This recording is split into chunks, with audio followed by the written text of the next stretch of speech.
नमस्कार, स्वागत है आप सबका दिन भर की तमाम बड़ी खबरों के साथ। मैं हूं कवींद्र। शुरुआत हेडलाइन से। दादरी घटना और गुलाम अली का विरोध दुर्भाग्यपूर्ण, प्रधानमंत्री का केंद्र की भूमिका से इनकार, विपक्ष ने बयान को बताया दिखावा। 23 जनवरी से नेताजी की फाइलें होंगी सार्वजनिक, प्रधानमंत्री का नेताजी सुभाष चंद्र बोस के परिजनों को भरोसा, रूस समेत कई और देशों से भी करेंगे अपील। धार्मिक ग्रंथ के अपमान पर पंजाब के फरीदकोट में हिंसा, 2 की मौत, 75 से ज्यादा घायल, मुख्यमंत्री ने दिया कार्रवाई का भरोसा।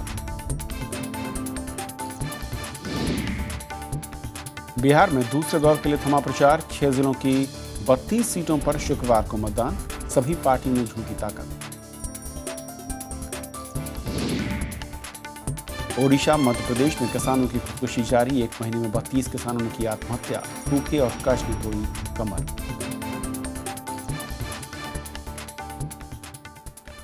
और आइए देखते हैं पहली खबर।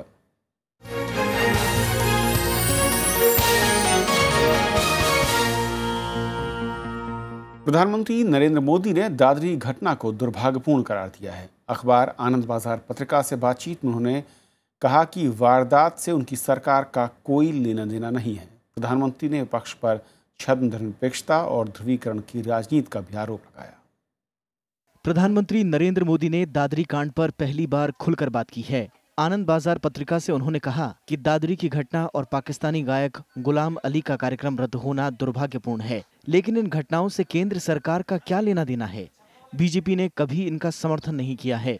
हर चीज को केंद्र के साथ जोड़ के देखना और कोई भी घटना किसी स्टेट में हो जाए उसको केंद्र के ऊपर में जिम्मेवारी ठहराना वो भी ठीक नहीं है। प्रधानमंत्री जी ने सही कहा कि किसी राज्य में कानून व्यवस्था में अगर कुछ गड़बड़ हो गया तो उस राज्य में जो राज्य सरकार होता है उसका सीधा उसका जिम्मेवारी लेना पड़ता है। प्रधानमंत्री ने आरोप लगाया कि विपक्ष सांप्रदायिकता की बात उठाकर अल्पसंख्यकों को वोट बैंक की तरह इस्तेमाल कर रहा है, लेकिन विपक्षी दल प्रधानमंत्री के इस आरोप का खंडन कर रहे हैं। कांग्रेस ने प्रधानमंत्री के बयान को दिखावा करार दिया है। प्रधानमंत्री जी अपनी जिम्मेवारी से, संविधान के प्रति अपनी प्रतिबद्धता से, अपनी कर्तव्य परायणता से पीछा छुड़ाकर पीठ दिखाकर भागिए मत। जैसा हमने कहा, ये देश जो है दरियादिली और दम से चलता है, दिखावे और छलावे से नहीं। जेडीयू ने भी दादरी घटना पर देरी से बोलने के लिए प्रधानमंत्री की आलोचना की। सीपीएम का आरोप है कि बीजेपी के कई नेता दादरी के आरोपियों की तरफदारी कर रहे हैं। MPs, MLAs of the BJP have openly sided with and tried to justify this kind of incident.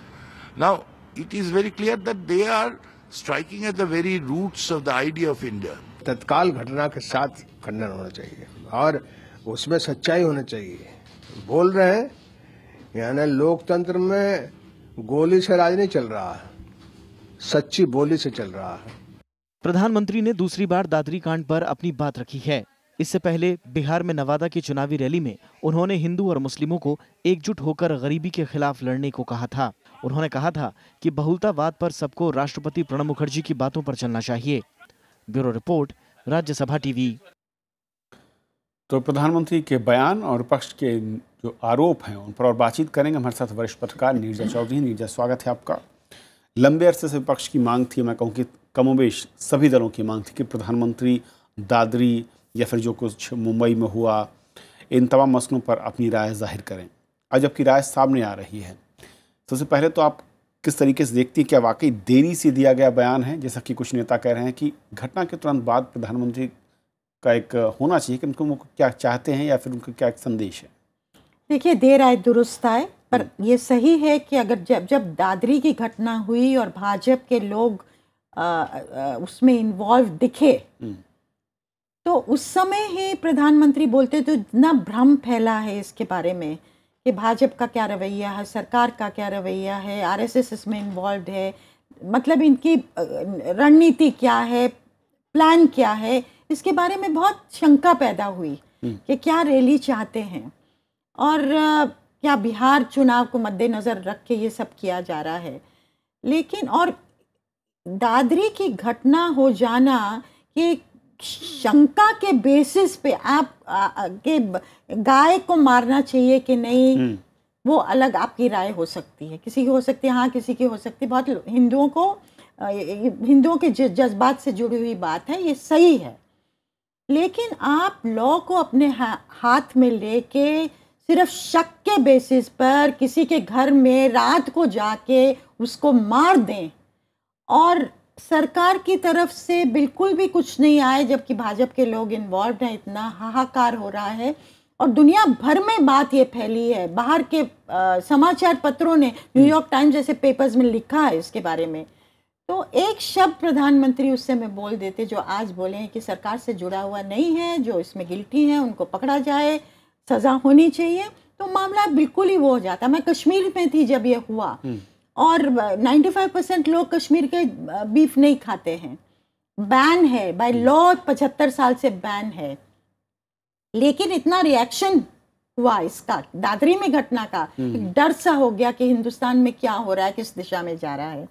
तो मुझे लगता है कि ये होने की वो नहीं है। और अब जो प्रधानमंत्री ने किया है, एक तो बाहर जो एक शक पैदा हो गया कि हिंदुस्तान में कॉन्फ्लिक्ट है, पॉलिटिकल स्टेबिलिटी होगी कि नहीं, इस तरह की चीज़ों पे मारा मारी है। तो जो इन्वेस्टर्स हैं, पोटेंशियल इन्वेस्टर्स हैं, जिनको प्रधानमंत्री दुनिया भर घूम के कह रहे हैं हिंदुस्तान में आइए, सबसे बेहतर जगह है, चाइना में स्लो डाउन हो रहा है इकोनॉमी में, तो उनके मन में एक सवालिया चिन्ह आ गया। और मुझे लगता हो सकता है NRI कम्युनिटी जो बाहर है, उन्होंने प्रधानमंत्री को कन्वे किया होगा कि इसका अच्छा मैसेज नहीं जा रहा है जी।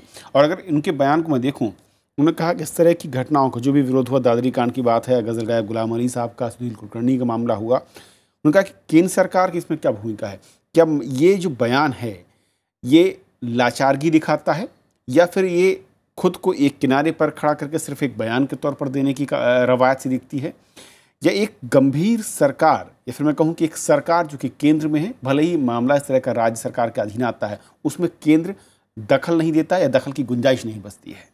देखिए, राज्य सरकार के हाथ में मामला है, वो सही है। यूपी का मामला यूपी की सरकार को देखना है, लॉ एंड ऑर्डर उनका मसला है। पर ये तो यूपी से बाहर की बात हो गई है ना, ये तो दुनिया भर में बात चली गई है और लोग कह रहे हैं कि प्रधानमंत्री का क्या रवैया है, प्रधानमंत्री क्यों इतने शांत हैं इस चीज़ पे, क्यों नहीं एक लफ्ज़ भी क्यों नहीं बोल रहे हैं।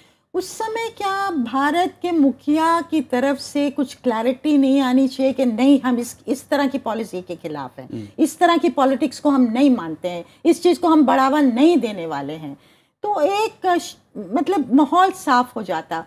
और जो दादरी की वजह से एक इंटॉलरेंस का माहौल, जिसकी वजह से साहित्यकार अपने पुरस्कार वापस दे रहे हैं, वो भी इंटरनेशनल न्यूज़ बन रही है, वो भी नहीं होता शायद अगर प्रधानमंत्री पहले दिन ही अपना जो आज कह रहे हैं वो साफ कर देते। और बिहार में जो उन्होंने कहा कि मैं प्रेसिडेंट प्रणब मुखर्जी ने जो कहा है उसका समर्थन करता हूँ, ये नहीं कहा कि मैं भी इसको बिलीव करता हूँ, उनके पीछे मतलब खड़े होके उन्होंने वो बात की, तरीके से बात की। तो मुझे लगता है कि प्रधानमंत्री ने अब जब से वो प्रधानमंत्री बने ऐसा कुछ गलत अपने आप नहीं कहा है जो एक्सट्रीम भाषा हो, भले उनकी पार्टी या दूसरे संगठनों ने किया, लेकिन उनको एक छूट मिली है ऐसे लोगों को कि प्रधानमंत्री आंख बंद करेंगे, मुंह बंद करके रखेंगे, कुछ ज़्यादा नहीं बोला जाएगा। और जब डैमेज हो गया तो अब ये भी लोग मान रहे कि क्या बिहार में भी इसका अलग असर हुआ है कि जो लिबरल लोग हैं, हालांकि शहरी लोग, अपर कास्ट, मिडिल क्लास के लोग पूरे बीजेपी के पीछे खड़े हैं बिहार में, लेकिन क्या लिबरल लोगों को लग रहा है कि बहुत इंटॉलरेंस होती जा रही है, क्या इसका असर भी बिहार चुनाव पे पड़ता, उस कड़ी में भी ये बयान हो सकता है, आप कहती हैं? तो हो सकता है क्या इसको भी मद्देनजर। और एक सवाल ये, जिस तरीके से प्रधानमंत्री ने कहा है, क्या वाकई इसमें दम दिखता है या फिर इसमें कहीं ना कहीं सच्चाई है कि सांप्रदायिकता के जब आरोप बीजेपी पर लगते हैं या फिर लगाए जाते हैं तो ध्रुवीकरण की जो राजनीति है, क्या वाकई विपक्ष की ओर से नहीं हो रही है या नहीं होती है, खासकर इन मसलों को लेकर? देखिए, हो सकता है पहले अतीत में ये चीज़ें हुई हों कि ध्रुवीकरण की तरफ ऑपोजिशन की कई पार्टीज ने कोशिश की हो।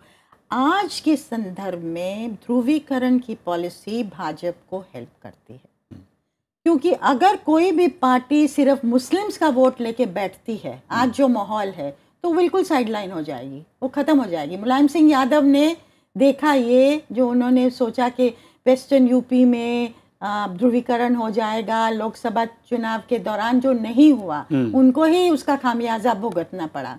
तो आज के इस माहौल में मुझे लगता है फ़ायदा बीजेपी को होगा, ऑपोजिशन को नहीं होता। और ऑपोजिशन ये बहुत समझ गई है इस बात को। चलिए नीरजा, बहुत बहुत शुक्रिया इस पूरे मसले पर बातचीत करने के लिए आपका। शुक्रिया। उधर केंद्र सरकार ने एफआईआर दर्ज करने में अल्पसंख्यकों से भेदभाव न करने को कहा है। केंद्रीय गृह मंत्रालय ने आज सभी राज्यों और केंद्र शासित प्रदेशों को एडवाइजरी जारी की। मंत्रालय ने कहा कि इन मामलों में आरोप पत्र समय पर दायर होना चाहिए ताकि मुकदमे की सुनवाई तेजी के साथ हो सके। मंत्रालय ने राज्य सरकारों से ये भी कहा है कि ये सलाह सभी विभागों संगठनों को तुरंत दी जाए और इसका कड़ाई से पालन भी हो।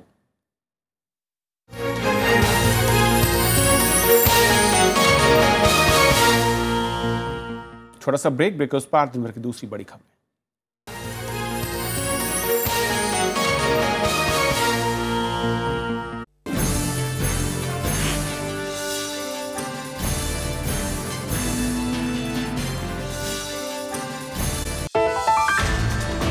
रूस ने तेज किए सीरिया में आतंकी ठिकानों पर हमले। तुर्की ने जताई आपत्ति। नाटो ने दिया तुर्की को मदद का भरोसा। क्या उलझ रहा है सीरिया का संकट? देखिए देश देशांतर, सीरिया का संकट, रात 8:30 बजे।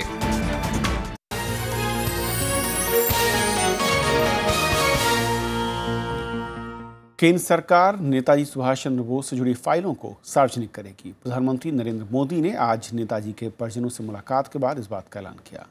उन्होंने कहा कि यह प्रक्रिया अगले साल 23 जनवरी से शुरू होगी और इसी दिन नेताजी का जन्मदिन मनाया जाता है। नरेंद्र मोदी ने कहा कि दूसरे देशों से भी फाइलों को सार्वजनिक करने की अपील की जाएगी। रूस के साथ दिसंबर में इस मसले पर बात होगी। पिछले महीने पश्चिम बंगाल सरकार ने भी नेताजी से जुड़ी 64 फाइलों को सार्वजनिक किया था।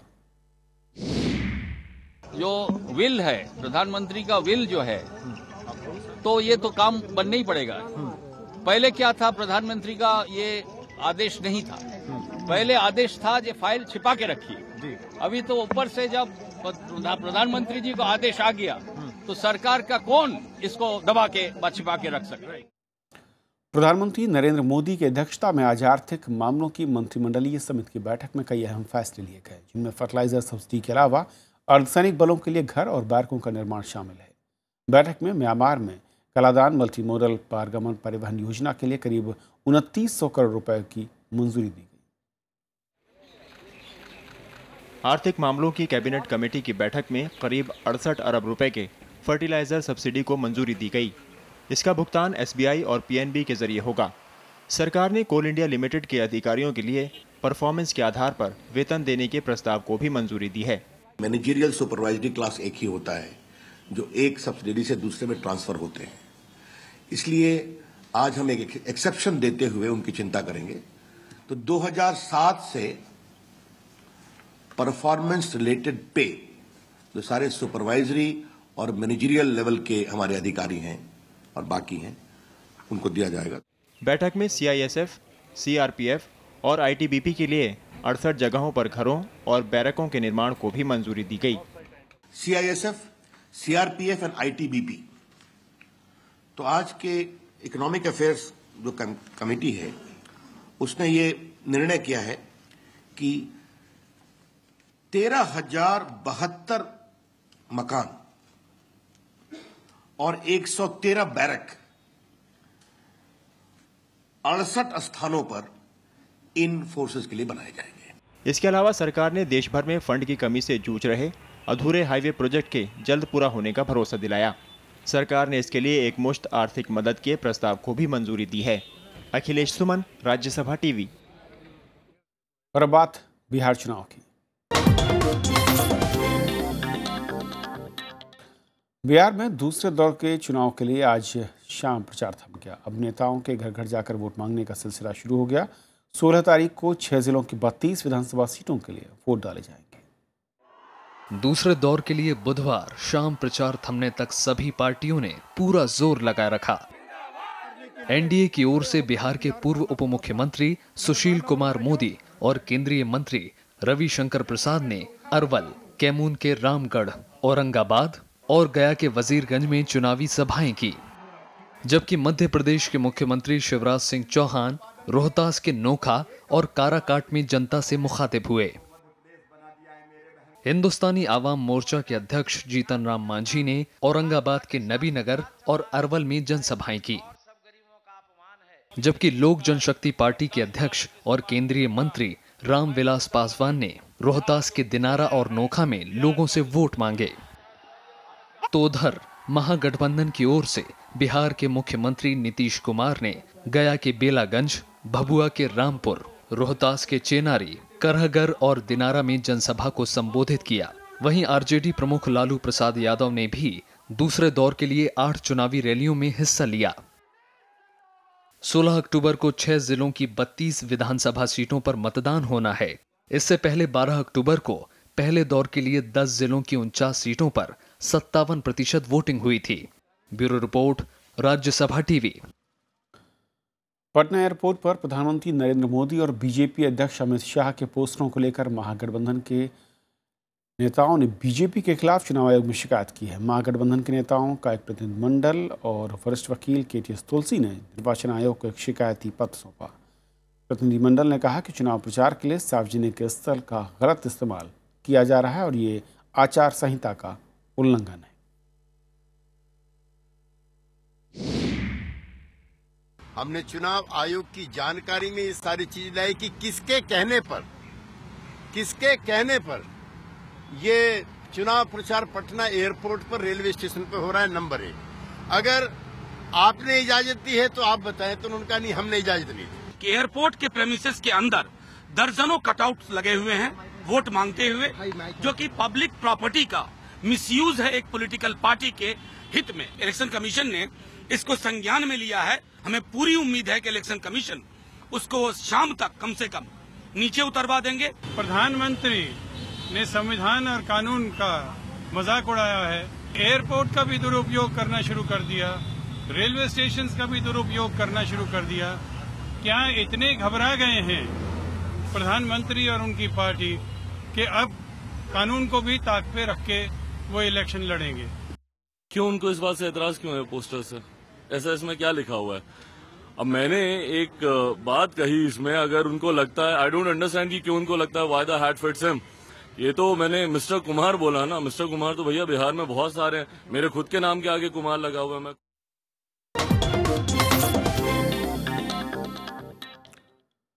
सांप्रदायिक हिंसा को लेकर विरोध जताने के मकसद से साहित्यकारों का पुरस्कार लौटाना जारी है। बांग्ला साहित्यकार मदाक्रांता सेन ने भी अपना पुरस्कार वापस करने का ऐलान किया। इधर केंद्रीय मंत्री रविशंकर प्रसाद ने पुरस्कार लौटाने के समय पर सवाल खड़े किए हैं। पिछले कुछ दिनों में कई साहित्यकारों ने बढ़ती सांप्रदायिक हिंसा के विरोध में मोर्चा खोल रखा है।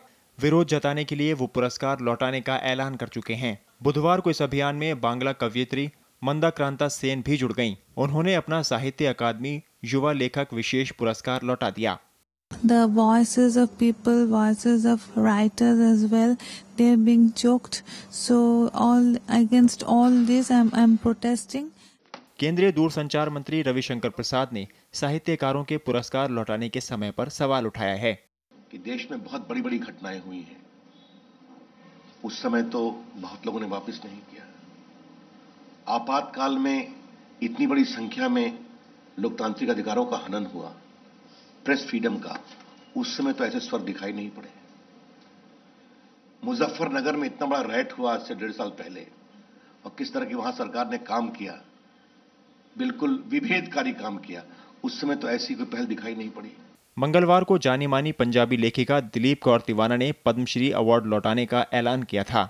असमिया साहित्यकार होमेन बोरगोहेन, कृष्णा सोबती और अरुण जोशी के अवार्ड लौटाने के फैसले के बाद अशोक वाजपेयी समेत 25 से ज्यादा साहित्यकार अपने अकादमी पुरस्कार लौटा चुके हैं। वहीं 5 लेखकों ने साहित्य अकादमी में अपने पदों से इस्तीफा दे दिया है। साहित्यकार दादरी हिंसा और लेखकों पर हो रहे हमलों का विरोध कर रहे हैं। साहित्य अकादमी ने इन घटनाक्रमों पर चर्चा के लिए 23 अक्टूबर को आपात बैठक बुलाई है। Bureau report, Rajya Sabha TV. सूखे और कर्ज की मार के चलते कई राज्यों में किसान खुदकुशी को मजबूर हैं। पिछले 2 हफ्ते में ओडिशा में 15 किसान आत्महत्या कर चुके हैं। राज्य के 12 जिले भीषण सूखे की चपेट में हैं। यहाँ पर करीब 33% फसल तबाह हो चुकी है। उधर मध्य प्रदेश में भी पिछले एक महीने में 17 किसान खुदकुशी कर चुके हैं। ओडिशा में किसानों की आत्महत्या के मामले थम नहीं रहे हैं। बारगढ़ और नवपाड़ा में मंगलवार को 2 किसानों ने जान दे दी। पिछले 2 हफ्ते में ओडिशा में 15 किसान आत्महत्या कर चुके हैं। जब ये परेशानी में था तो कम से कम हमारा गांव का 3-4 आदमी भी उनको देखा पूरे परेशानी में। तो कल शाम 7 बजे वो रस्सी लगाकर खुदकुशी किया। दरअसल इस साल कम बारिश की वजह से किसानों को धान और कपास की फसलों में बड़े पैमाने पर नुकसान उठाना पड़ा है। नतीजा नवपाड़ा, खुर्दा, संबलपुर और बारगढ़ जिलों में कर्ज में डूबे किसान निराश होकर खुदकुशी का रास्ता अपना रहे हैं। किसान सिंचाई सुविधाओं की कमी और सरकार की अनदेखी से भी नाराज हैं। बोरिंग सब डैमेज, एक भी बोरिंग काम नहीं कर रहा है, पानी नहीं मिला, बारिश नहीं हुआ। रिजल्ट देखिए, सनातन मिर्जा फांसी लगा के मर गया। वहीं मध्य प्रदेश के हालात ओडिशा से भी खराब हैं। राज्य में पिछले एक महीने में 17 किसान मौत को गले लगा चुके हैं। बीते 15 दिनों में सागर, खंडवा, बैतूल, विदिशा, रायसेन, अलीराजपुर, रीवा और सीहोर में कई किसान खुदकुशी कर चुके हैं। राज्य में 51 में 21 जिलों में औसत से काफी कम बारिश हुई है। कछु नहीं बचो अपन फेंका, अब बेचे तो भी मर गए। और ऐसी चर्चा करत में 2 हिचकी ऐसी लेके वो खत्म हो गए। देश में इस साल महाराष्ट्र समेत कई राज्यों में किसानों की आत्महत्या के मामलों में इजाफा हुआ है। भारी फसल लागत और कम मुआवजे के चलते किसानों की मुश्किलें बढ़ गई हैं। ऊपर से सूखे और बाढ़ के बाद कर्ज का बोझ उन्हें तोड़ देता है। राष्ट्रीय अपराध रिकॉर्ड ब्यूरो के मुताबिक पिछले साल 5,650 किसानों ने आत्महत्या की। इसमें 75% सीमांत किसान थे। 2/3 से ज्यादा आत्महत्याएं महाराष्ट्र, तेलंगाना, छत्तीसगढ़ और मध्य प्रदेश में हुई। देश में इस साल करीब 300 जिले भीषण सूखे की चपेट में हैं। ऐसे में सरकार के सामने किसानों को राहत पहुंचाना और उन्हें निराशा से निकालना एक बड़ी चुनौती है। Bureau report, Rajya Sabha TV. Punjab के फरीदकोट के बेहबल कला गांव में पुलिस और प्रदर्शनकारियों की झड़प में 2 लोगों की मौत हो गई है। एक धार्मिक ग्रंथ के कथित अपमान को लेकर फरीदकोट में शुरू हुआ प्रदर्शन जल्द ही दूसरे जिलों में फैल गया। प्रदर्शन में कम से कम 75 लोग घायल हुए हैं, जिनमें बठिंडा के पुलिस महानिरीक्षक भी हैं। पुलिस के मुताबिक स्थिति तनावपूर्ण है लेकिन नियंत्रण में। फरीदकोट, मोगा, मनसा, बठिंडा और संगरूर में भारी संख्या में सुरक्षा बलों को तैनात किया गया है। मुख्यमंत्री प्रकाश सिंह बादल ने दोषियों पर तुरंत कार्रवाई का भरोसा दिलाया है। देश भर में आज दवा के लिए लोगों को खासी मशक्कत करनी पड़ी। सरकार ड्रग एक्ट कानून को संशोधित कर ऑनलाइन दवा की बिक्री शुरू करने जा रही है और इसके विरोध में दवा विक्रेताओं ने प्रदर्शन किया और अपनी दुकानें बंद रखी। साथियों, आज का दिन 20,000 फार्मासिस्ट है और दवा की दुकान है 80,000। एक दुकान के ऊपर एक फार्मासिस्ट लगेगा तो बंद दुकानें, हलकान होते लोग। दवाओं की ऑनलाइन खरीद फरोख्त के विरोध में बुधवार को पूरे देश में दवा विक्रेता हड़ताल पर रहे। मुंबई, हैदराबाद, चेन्नई में दुकानें बंद रहीं तो राजधानी दिल्ली में दवा विक्रेताओं ने जंतर मंतर पर विरोध प्रदर्शन किया। All India organisation of chemist के बैनर तले इकट्ठा हुए ये लोग मांगे न माने जाने तक अनिश्चितकालीन हड़ताल पर जाने की धमकी दे रहे हैं। 15-20 दिन बाद हम अनिश्चितकालीन बंद करेंगे। हम लड़ना नहीं चाहते, हम आम आदमी को तकलीफ हो नहीं चाहते। इस बात को सरकार क्यों नहीं घोषणा कर रही है कि जो ऑनलाइन अवैध तरीके से दवा का व्यापार चल रहा है वो पूरी तरीके से उन्होंने बंद कर दिया, उस पर कार्रवाई कर रहे हैं। हम सिर्फ एक घोषणा चाहते हैं सरकार से और कुछ नहीं चाहते। हड़ताली विक्रेताओं का आरोप है कि दवा विक्रेता ड्रग एक्ट 1940 के मुताबिक ऑनलाइन दवा की बिक्री गैर कानूनी है। बावजूद इसके सरकार ने इसे रोकने के लिए कोई ठोस कदम नहीं उठाए। केंद्र सरकार ऑनलाइन शॉपिंग की तर्ज पर देश में ई फार्मेसी की नीति लागू करने जा रही है। दवा विक्रेता इसके भी खिलाफ हैं। इस हड़ताल में देश भर के 8 लाख से ज्यादा दवा विक्रेताओं ने हिस्सा लिया। लेकिन राहत की बात ये रही कि कई इलाकों में दवा की दुकानों ने मरीजों के लिए जरूरी दवाओं की बिक्री जारी रखी। सर्जरीज होती हैं, आई फाई सर्जरीज होती हैं, न्यूरो सर्जरीज होती हैं, उनके लिए लाइफ सेविंग ड्रग्स की ज़रूरत होती है कि एट अ टाइम अगर वो ड्रग्स आदमी को नहीं मिलेगी उसके साथ कुछ भी हो सकता है। तो हम इधर से भी सपोर्ट में हैं, उधर से भी हमारी एक टीम जंतर मंतर पे भी गई है सपोर्ट करने के लिए। देश में करीब 8 लाख दवा विक्रेता हैं, तो दवाओं का सालाना कारोबार लगभग 84,000 करोड़ रुपए का है। दवा विक्रेता संगठन हड़ताल से 250 करोड़ के नुकसान का दावा कर रहे हैं। Navvikram Singh, Rajya Sabha TV. Allahabad high court ने उत्तर प्रदेश लोक सेवा आयोग के अध्यक्ष पद पर अनिल कुमार यादव की नियुक्ति को रद्द कर दिया है। कोर्ट ने नियुक्ति को अवैध बताते हुए उत्तर प्रदेश सरकार को कड़ी फटकार भी लगाई। उच्च न्यायालय ने कहा कि ईमानदारी और योग्यता परखे बिना अनिल यादव की नियुक्ति की गई। कोर्ट का यह फैसला कई याचिकाओं के सुनवाई के दौरान आया है। इन याचिकाओं पर आरोप लगाया गया था कि नियुक्ति के वक्त अनिल यादव मैनपुरी के एक कॉलेज में लेक्चरार थे, लेकिन उन्होंने खुद को प्रिंसिपल बताया था। अनिल यादव को 2013 में यूपीपीएससी का अध्यक्ष बनाया गया था। 83 उम्मीदवारों में से उनका चयन हुआ था।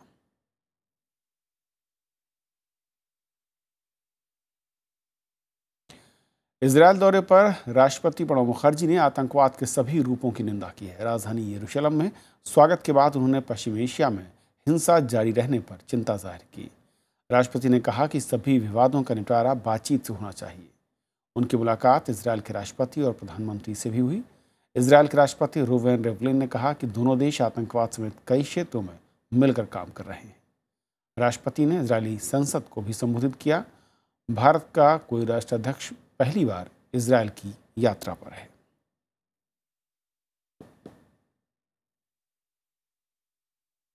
तो खबरों के इस बुलेटिन में आज बस इतना ही। नमस्कार।